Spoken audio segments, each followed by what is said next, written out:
I feel like I got just a little bit of experience with Infernoids, and I'm gonna talk about these shits. I divide the Infernoids up into two groups. Little niggas, big niggas.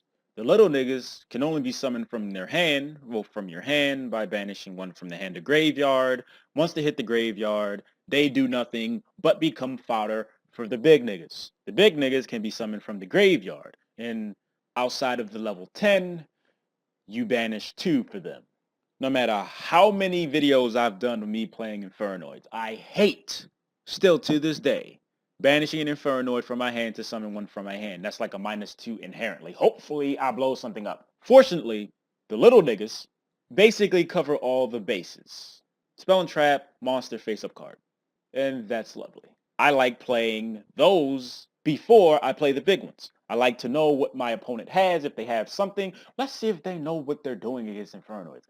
And that's the other thing too. Now, Infernoids aren't going to be played enough, at least in comparison to Cleaforts and Shadalls with Ankle and Burning Abyss and things. But the deck, I feel, has decent matchups against them. Of course, best case scenario, we're going to get to the worst case right now. Because Infernoids have really, really steep requirements given the nature of the deck and the archetype in particular, it is really, hopefully I hit something real nice off of Reasoning. Reasoning does not have to summon a monster. That's not important. Not trying to be greedy here. I would say if you sent 3 Infernoids with 1 Reasoning, you're okay. Because this is how I think about it. Sending 3 Infernoids lets you summon the level 10 for free. Sending 2 lets you summon the level 7 or the level 8 for free. I don't play the level 5. I think it's ass. My particular build plays 3 of the level 2, 3, and 4. I played 3 level 8s, 3 level 7s, and 2 level 10s. I don't really remember their names in the TCG. Why would they change something that was perfectly fine? I was fine with calling the level 10 Nahemoth, whatever the shit's called now. Because Infernoids do not exactly facilitate their own summon, I mean, sure, if one Infernoid dies, then that's one for the little nigga, but you still gotta worry about getting another one in the graveyard for the big niggas. So obviously, you have to play some non-Infernoid monsters. Card Trooper, Blaster, Lila, and Raiden, if you're into that Light Sworn engine. I think playing Lila in particular, I wouldn't say is required, but it helps against the back row. It helps keep cards in your hand. Because if you summon little nigga by banishing a Infernoid from your hand, that's a -2. At least with Lila, if they play a Bottomless or something, that was 1 card, and opposed to 2, and the little nigga didn't even do anything yet. And Raiden mills 4 cards, hopefully. Blaster is the removal card. This would be nice if Blaster was at 3, but I understand that why it's at 1. Chill out. Before I started playing Infernoids, I used to believe and have a bit of an unrealistic fear of a lot of back row. Surprise, surprise. Of course, best case scenario, you get enough things and your opponent doesn't have enough things. Teleknights in particular, they're like the epitome of back row bitches. The thing with back row is that they just have to have enough ways to stop what you're doing or stunt your growth, and then they can come back. The main floodgate that stops them, Imperial Iron Wall, is not being played. Until Infernoids become like all of a sudden popular overnight or something, you're probably not going to see Infernoids being side against. If you didn't know, I feel the need to point out that the Infernoid summons are inherent.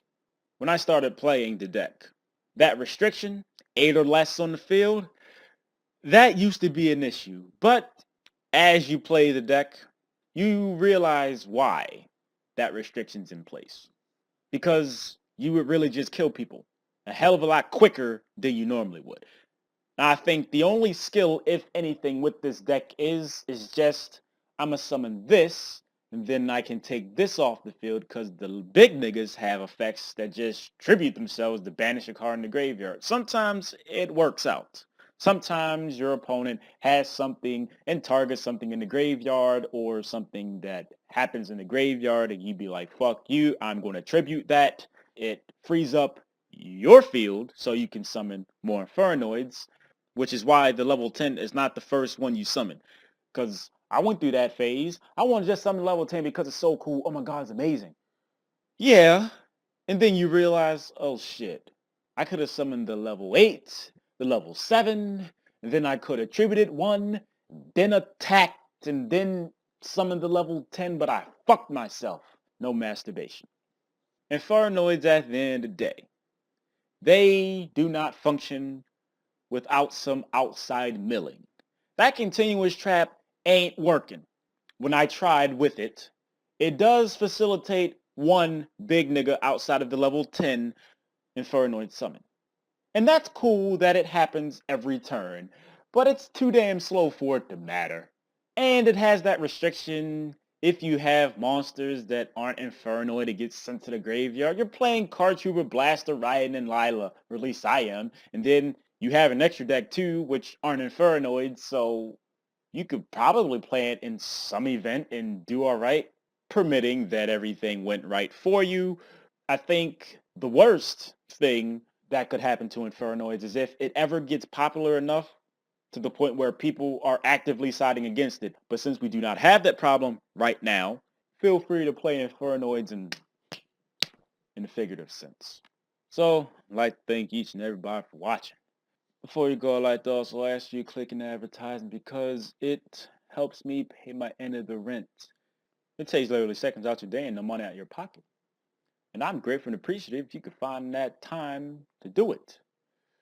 Because it does so much and you don't even know. I guess if you're into praying, let us pray that Infernoids don't become popular. Right now, it's at a pretty safe point. Oh shit, you playing Infernoids. Oh my god, didn't they just get fucked up? And it's like, I didn't side nothing against them. Let's hope it stays that way. Let us pray.